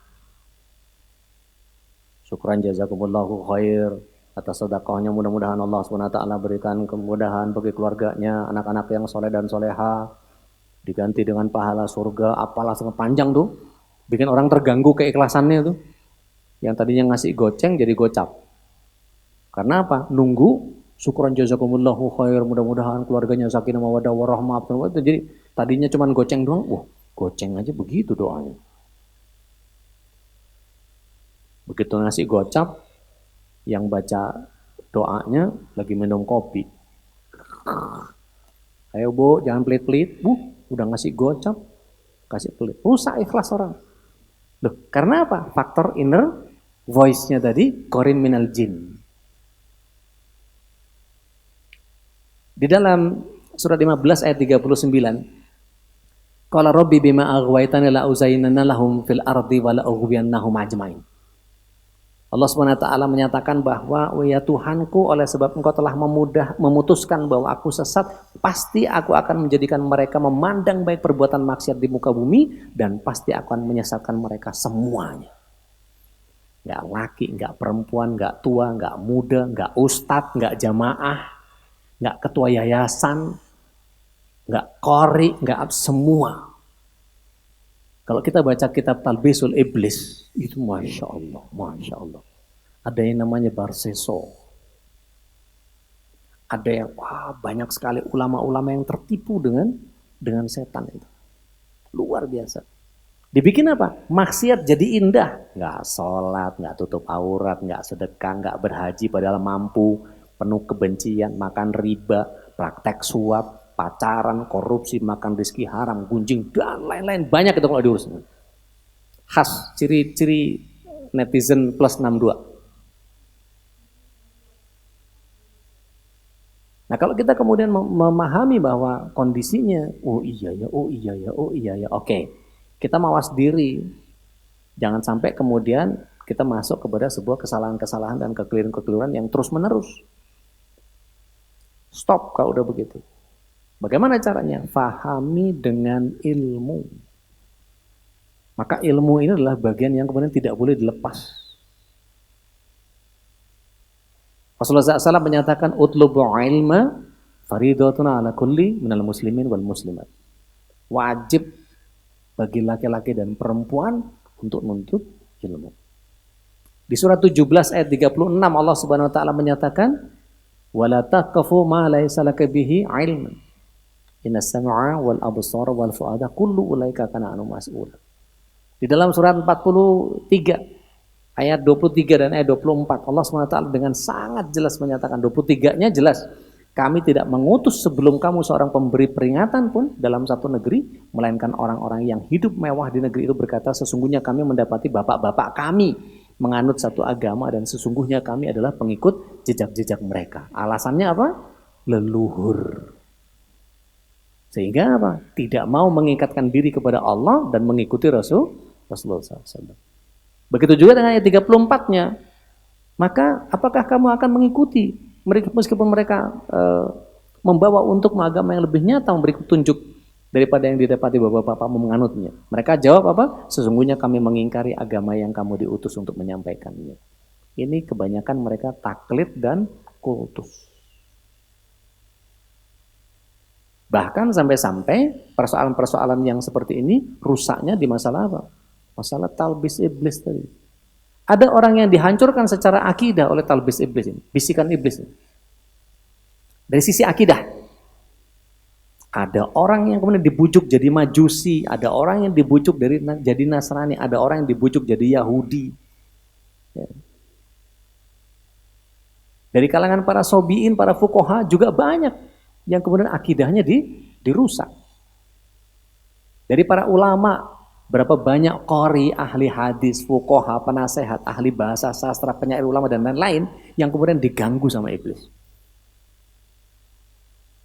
Ada yang belajar qiraah sab'ah hanya untuk kemudian dia supaya dibayar lebih mahal sama masjid-masjid. Masjid itu bayar lebih mahal tuh. Coba deh, hubungi Pak Anu, hubungi Pak ini. Jadi dia membaca ayatnya untuk lebih baik supaya dibayar lebih mahal. Berapa banyak qori-qori yang kemudian ingin mempertunjukkan suaranya tidak dengan keikhlasan, tapi ingin mendapatkan elu-elu dari begitu banyak orang.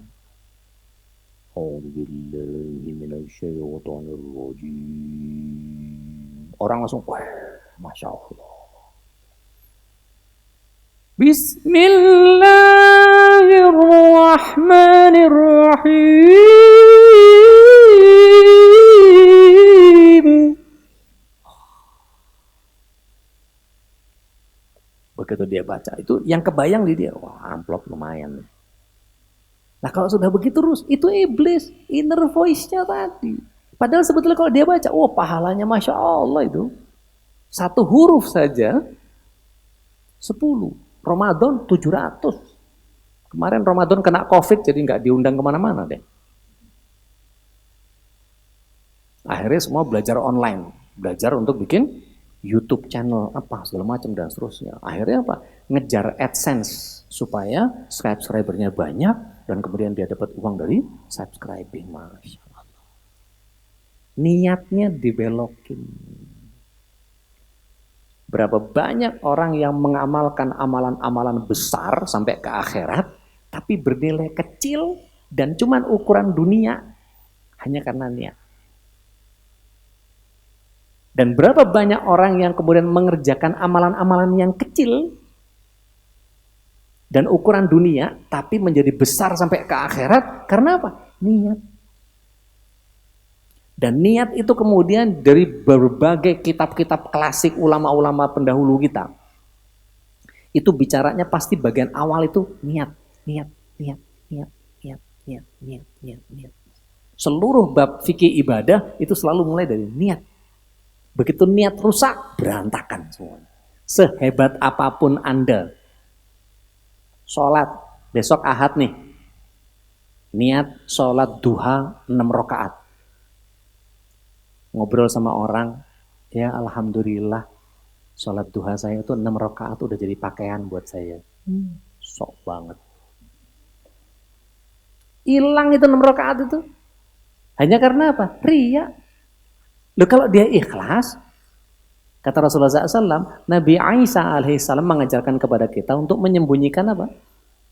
Menyembunyikan ibadah. Nabi Isa alaihissalam itu kalau berdoa kepada Allah Subhanahu Wa Taala itu ke taman Getsemani karena rimbun, tidak ketahuan orang kalau dia berdoa.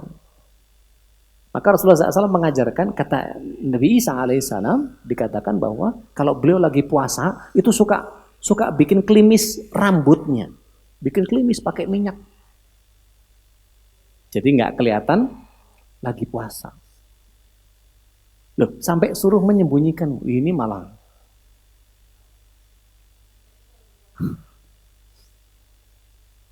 lagi buka puasa nih. Nah kalau kemudian semua di update status, terus malaikat nyatat apa? Niat sholat duha 6 rakaat Ahad besoknya. Allahu Akbar. Asyams ad-duha. Assalamualaikum. Assalamualaikum. Berdiri lagi. Allahu Akbar. Al-kafirun al-ikhlas. Assalamualaikum. Assalamualaikum. Berdiri lagi. Assalamualaikum. Waalaikumsalam. Orang rumah yang bukain. Kretek, kriet. Ibu. Mana anak-anak? Lagi pada di dalam, belum pada ini. Dengar suaranya ibu mertua. Buka pintu, sajadah mundurin dikit ke belakang. Allahu Akbar. Biar dilihat menantunya soleh. Rusak sudah. Niat. Dan itu inner voice yang rusak tadi. Maka kelak berhadapan dengan Allah SWT, ditenteng kita itu ke hadapan mertua kita. Tuh, minta pahala sama dia. Nggak bisa ya Allah. Minta pahala sama dia. Nggak bisa ya Allah. Minta. Nggak bisa ya Allah. Dibakar kita. Yang mestinya kita masuk surga karena sholat duha kita, karena ada satu di antara sekian banyak sholat duha kita, gara-gara buka pintu sama narik sajadah, geser niat tidak lillah kepada lil mertua. Tipis. Ibadah. Ya. Kayaknya tadi udah deh. Wudu gitu juga. Ya. Wudu dibikin was-was. Tadi udah belum ya? Kayak kentut deh tadi. Ulang lagi. Ambil air banyak banget. Habisin air. Azan dibagus-bagusin. Supaya dapat pujian manusia. Aduh. Meninggalkan sunnah, mendahulukan yang wajib, betul. Tapi kalau kemudian mendahulukan sunnah, mendahulukan yang sunnah daripada wajib, ini bahaya. Mencium hajar aswad. Bisa ngasih kesempatan orang nggak? Bisa nggak? Lagi di depan hajar aswad nih, kita nyuruh orang gitu. Ayo silahkan. Enggak.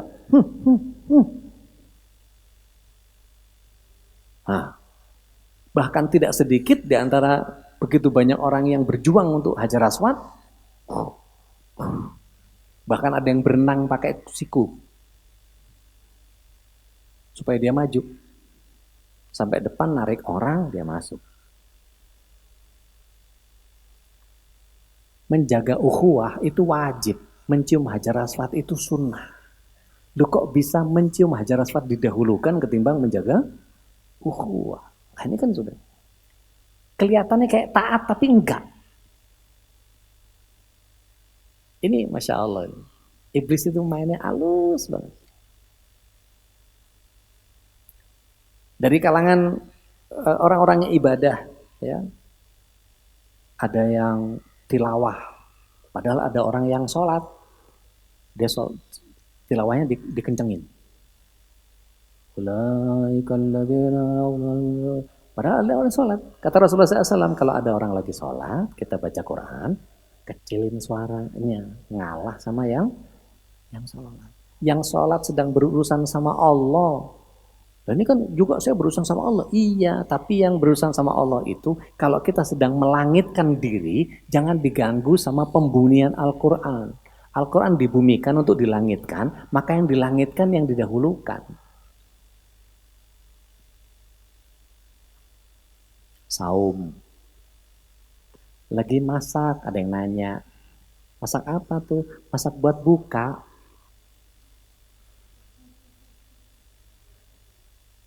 Itu tipis banget. Ah, Ustadz suuzon nih. Oh enggak, Mbok ya hati-hati. Kalau bisa, iya nih buat anak-anak. Udah, nggak pakai nambah-nambahin. Di kalangan para sufi, ada yang berusaha untuk zuhud. Seolah-olah kalau sufi itu harus lapar, harus punya syariat khusus, harus punya karomah. Padahal Rasulullah SAW itu sufi yang paling sufi di antara semua sufi. Ada Rasulullah SAW meninggalin syariat? Nggak ada. Loh, kok ini ada orang yang saking sufinya sampai kemudian sholat Jumatnya saja di Mekah. Lah, sholat Jumat di Mekah itu kalau sini jam 12 siang, kok dia nggak sholat Jumat? Iya, sholat Jumatnya di Mekah. Loh, di Mekah itu baru jam 8. Loh, iya kan? Mungkin beda 4 jam. Jadi kapan sholat Jumatnya? Nanti asar, baru jam 12. Lah kan kacau ini. Katanya ngerogoh sukmo, badannya ada di Mekah. Ah, ngaco. Untuk para awam, kemudian banyak yang mencela ulama. Banyak yang abai kepada syariat, banyak yang maksiat. Banyak yang baik tapi subjektif. Ya. Mendahulukan sunnah, abaikan yang fardu, angan-angannya muluk. Ngelihat di sosmed semua bagi-bagi handphone, akhirnya habis waktu untuk cari handphone. Si ini beli mobil mahal sekian harganya, si ini beli rumah sekian harganya, akhirnya mimpi, angan-angan, ngayal. Nggak jelas pahalanya. Padahal kalau kita baca Quran, jelas pahalanya.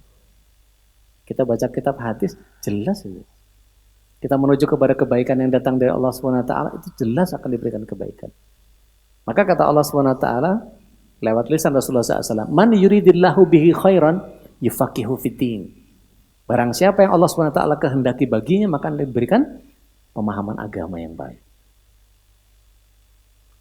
Ikhwanakumullah, banyak orang mengambil jalan pintas, pakai paranormal, pakai kiai dukun, ustadz cabul lah, ulama jin, ramalan banci, feng shui, konghucu, apalah segala macam amalan khusus ini itu tidak boleh. Tidak boleh. Haram gitu. Maksudnya ramalan banci gimana? Iya, ramalan itu kan banci. Depan belakang kena semua. Mau bintang apa aja pasti begitu. Asmara, Anda akan bertemu dengan orang yang sudah lama tidak bertemu dengan Anda. Ya iyalah, mau bintangnya apa juga begitu bahasanya. Ekonomi, jangan boros ya. Ya iya, semua mau bintang apa juga jangan boros.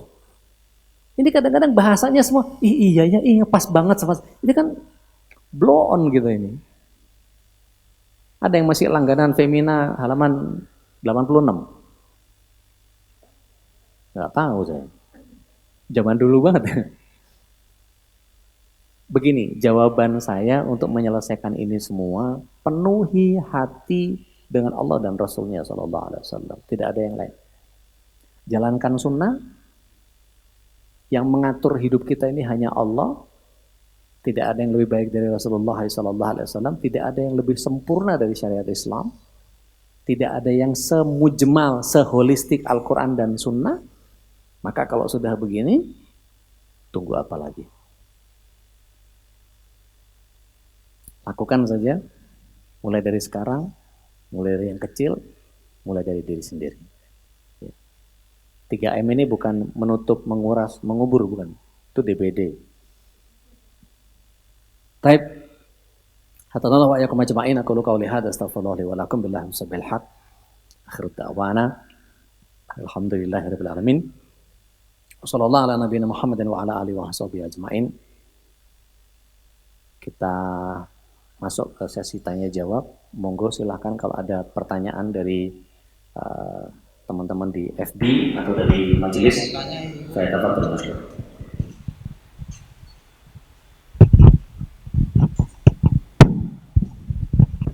Ustadz, tadi kalau misalnya kita sudah berusaha Ustadz untuk belajar agama dan untuk keluar, tapi terkadang masih aja gangguan setan yang membuat kita misalnya menjadi mudah emosi, mudah marah gitu. Nah, itu bagaimana kiat-kiatnya agar bisa berubah dari orang yang emosional menjadi orang yang tidak emosional gitu misalnya, Ustaz. Bismillahirrahmanirrahim. Bagaimana caranya supaya tidak emosional, Ustaz? Karena ngaji ini ternyata masih bikin orang emosional.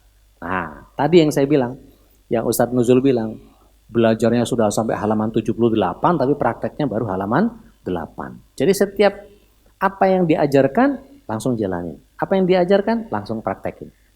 Contoh, ada nggak Rasulullah SAW pernah kita dengar mengatakan begini, la taghdab walakal jannah. Jangan marah, bagimu surga. Adakah ayat yang pernah kita baca, innallaha ma'as sabirin. Sesungguhnya Allah bersama dengan orang-orang yang sabar. Nah, kira-kira kalau masuk dalam dua kategori itu, prakteknya gimana? Kira-kira kepikir nggak di kita, bagaimana caranya supaya saya tidak marah? Ngitung, misalnya ada kejadian satu, jangan responsif. Otak reptil kita tahan, kita kekang, kita ikat otak reptil kita untuk jangan bereaksi lebih dulu. Tahan dulu, tahan napas. Hitung 10. 1, 2, 3, 4. Ini yang ngajarin Donald Bebek. Tahan sampai 10, baru kemudian ngomong. Kalau langsung ngomong, itu biasanya yang keluar kemarahan. Nah, kalau untuk bapak-bapak, disarankan kalau untuk kepada anak-anak, bapak-bapak kepada anak-anak, tahan 10, baru ngomong. Kalau anak-anak bikin satu kesalahan. Kalau kepada orang tua, hitung 15. Saya kalau sama istri, tetap ngitung, nggak usah ngomong. Jadi istilahnya tertekan, Ustaz, kalau kita tidak mengeluarkan seperti itu, Ustaz. Tadi, boleh nggak kita mengungkapkan itu? Boleh, tapi tunggu momen. Ketika misalnya, kata Rasulullah SAW, man yu'minu billahi wal yawmal akhir, faliyakul khairan aw liyasmut. Barang siapa beriman kepada Allah dan hari akhir, maka dia berkata-kata yang benar atau dia diam. Jadi kalau itu satu kemarahan, misalnya kemarahannya kepada sesuatu yang sifatnya maksiat, boleh, nggak ada masalah. Contoh misalnya anak disuruh sholat, nggak mau sholat. Kira-kira yang lebih masuk mana? Omongan yang lembut tapi ngejelep, atau omongan yang merepet tapi nyebelin? Mau bangun jam berapa ini? Mau sholat jam berapa? Mau mandi jam berapa? Mau berangkat tiap hari begitu. Akhirnya blasted. Jangan salah kalau kemudian anak menjadi bersikapnya apa? Abai terhadap apa yang kita sampaikan. Begitu juga dengan kondisi di mana kalau kita sampaikan, nah ini ntar lagi habis loh subuhnya. Terus kamu kalau nggak dihitung sebagai orang yang sholat, sementara sholat itu kan kamu tahu, syarat kita untuk menuju ke surga.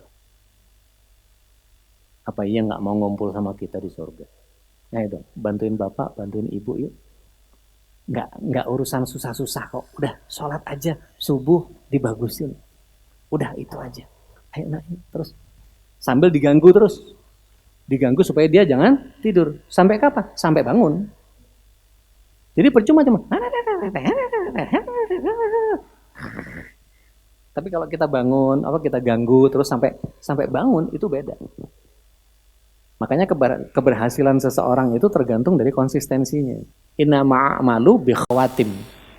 Bukan lagi innama a'malu bin niat, tapi innama a'malu bi khawatim. Mau marah nih, pikirin dulu. Mau marah, pikirin dulu. Ini kira-kira orang akan balik marah atau enggak? Karena kalau kita belajar dari Rasulullah SAW, la taghdab walakal jannah, jangan marah bagimu surga. Berarti kalau marah, pikirin itu. Maka kata Rasulullah SAW tadi, man kana yu'minu billahi wal yawmal akhir. Kenapa yang dihitung Allah dan hari akhir? Karena percaya sama Allah, Allah yang menguasai hari akhir. Nanti kalau kita marah-marah, tempatnya udah jelas. Akhirat itu cuma dua. Ya kalau nggak surga, ya neraka. Maka ketika dikatakan la taghdab walakal jannah, jangan marah bagimu surga, maka kalau marah-marah, neraka. Naudzubillah min dzalik. Begitu mau marah nih, kata inner voice-nya, masa jangan dibiarin, ayo marah, ayo, dikipasin kita untuk itu berusaha untuk teken-teken tuh, biar setannya nggak nongol, biar tanduknya nggak keluar, taringnya buntutnya ditahan, sehingga cari metode-metode yang kira-kira kalau kita nyalain alarm warning sistemnya itu selesai. Contoh, anak susah banget, nggak usah ngomel, nggak usah apa. Hitung 5 ya. Kalau 5 nggak juga bangun, maka akibatnya tahu sendiri. Itu alhamdulillah Bu, saya sama anak-anak saya itu begitu saya, Bapak hitung 5 ya, itu langsung. Karena dia tahu, begitu hitungan 5 nggak bangun, mukanya dijilat. Mukanya jilat. Gimana? Mau dijilat kayak kemarin? Ya. Jadi, bikin sesuatu yang 5. Langsung bangun itu. Baru 5 itu. Belum. Nah, itu kan gak nyaman. Kita nanti urusan sama ngelondri, bed cover, nanti kasurnya jadi dan seterusnya. Tapi saya memilih kepada, saya biasanya suka gangguin, saya pijitin tuh. Alhamdulillah, illazi ahyana, ba'dama amatana, wa ilaihi nusyur. Oh, tambah pules, Ustaz. Ulang lagi, sambil dipijit badannya. Alhamdulillah. Itu kan untuk ngulet-ngulet nanti. Ngulet-ngulet, hit lagi. Gitu. Baru hitung. 5, 4. Nah, ketika kita paham bahwa marah itu nggak dapat surga, kemudian sabar itu dibersamai Allah, kalau nggak sabar dibersamai setan, karena nggak mungkin ada satu tempat dihuni oleh Allah dan setan bersamaan. Milih, kita mau bareng Allah, mau bareng setan. Jadi ketika kita menerapkan itu, Rasulullah SAW bilang, la taghdab walakal jannah. Itu langsung kayak berhadapan sama Rasulullah SAW nih. Rasulullah SAW bilang, la taghdab walakal jannah. Kita bisa bilang, siap, laksanakan ya Rasulullah. Atau kalau bahasa stikernya siap, juragan. Jadi bayangkan bahwa kita berhadapan dengan Rasulullah SAW untuk menghidupkan itu, dan malaikatnya nyatet. Ini kalau gue dicatat sama malaikat dalam keadaan marah-marahnya, apa jadinya nanti track record saya di hadapan Allah SWT. Sehingga sadar betul ketika kita melakukan sesuatu, iman kepada Allah, hari akhirnya kita songsong dengan apa. Allah alam. Itu kan lebih baik. Ada doa khusus nggak Ustaz supaya jadi penyabar gitu Ustaz? Ada doa zikir pagi dan sore Itu bunyinya begini, ya hayyu ya qayyum birahmatika astaghits. Aslih li sya'ni kullah wa la takilni ila nafsi tarfata ain. Rasulullah SAW ketika resah itu seringkali baca doa yang bunyinya mirip kayak begitu. Allahumma rahmataka arju fala takilni ila nafsi tarfata ain. Aslih li sya'ni kullah wa la takilni ila nafsi tarfata ain. La ilaha illa anta. Itu sering kali Rasulullah SAW kalau resah, kalau lagi gelisah, selain sholat ya, selain sholat yang beda. Atau minta sama Allah SWT, ya Allah, saya ini kok emosian ya. Kalau kita udah deket sama Allah itu enak. Ya Allah, saya ini kok emosian ya. Gimana caranya ya Allah supaya saya ini nggak emosian? Atau pikirkan sesuatu yang kemudian membuat kita menjadi kapok dengan kondisi itu. Kalau berdoa mungkin kita mungkin udah doa itu Ustaz. Tapi kalau boleh saya sampaikan bahwa antara membaca doa dengan berdoa itu beda. Kalau berdoa hati hadir. Kalau membaca doa cuma lisan. Maka yang bagus adalah berdoa, hadirkan hati. Meskipun lafaznya mungkin tidak sehafal atau setitik komanya persis kayak Rasulullah SAW, ketika hati kita hadir, ya Allah, saya ini capek banget marah-marah. Misalnya, saking dekatnya sama Allah kan begitu. Maka yang begitu bisa dihadirkan. Atau misalnya minta sama Allah SWT, ini saya kok susah banget ya menghadirkan kesabaran ini ya. Minta sama Allah SWT, minta kemudahan. Allahumma la sahla ila ma ja'altahu sahla wa anta ta'jalul hasna idza syi'ta sahla. Minta lagi sama Allah SWT supaya kita berada di jalan agama ini kuat. Ya muqallibal qulub, tsabbit qalbi ala dinik. Ya arhamar rahimin, inna nas'aluka huda wat tuqa wal afafa wal ghina misalnya. Atau yang senada itu, Rabbana la tuzigh qulubana ba'da idh hadaitana. Tapi betul-betul dihadirkan, enggak cuman sekedar udah ya, udah dibaca ya doanya ya, udah dong. Enggak. Tapi betul-betul menghadirkan doa. Hatinya hadir. Jadi kalau perlu tuh ya hayyu ya qayyum itu enggak cuman sekedar ya hayyu ya qayyum birahmatika astaghits aslih li sya'ni kullahu wa la takilni ila nafsi tarfata ain. Itu membaca doa. Tapi kalau berdoa itu betul-betul hadirkan hati, ya hayyu ya qayyum, wahai sang maha hidup, wahai sang maha berdiri sendiri. Birahmatika astaghits, dengan rahmatmu ya Allah, aku mohon dengan sangat. Aslih li sya'ni kullah, selesaikan urusanku supaya saya enggak uring-uringan ya Allah. Wala takilni ila nafsi tarfata ain, jangan kau bebankan seluruh urusanku itu kepadaku sekejap mata pun tanpa bantuan darimu. Itu isinya bunyinya begitu.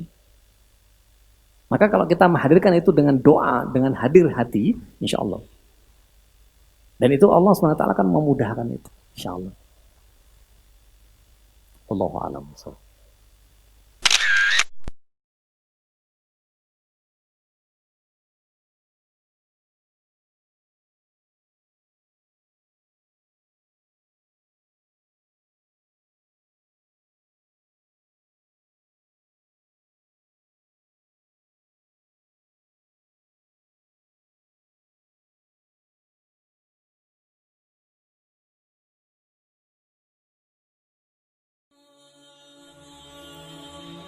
Bantu yuk operasional Rumah Dakwah Al-Hujah dan terselenggaranya kajian serta dakwah Al-Hujah dengan menjadi donatur tetap setiap bulan berinfak Rp30.000. Dengan infaknya setiap bulan Rp30.000, insya Allah akan membantu dakwah Al-Hujah dan jadikan ini amalan yang istiqomah yang dilakukan terus-menerus atau kontinu. Allah mencintai amalan yang istiqomah walaupun sedikit.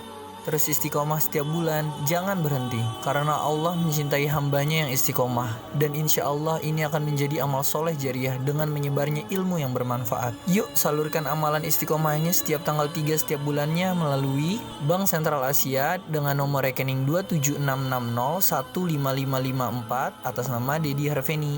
Dan Mandiri Syariah dengan nomor rekening 71022862999 atas nama Dedi Harveni.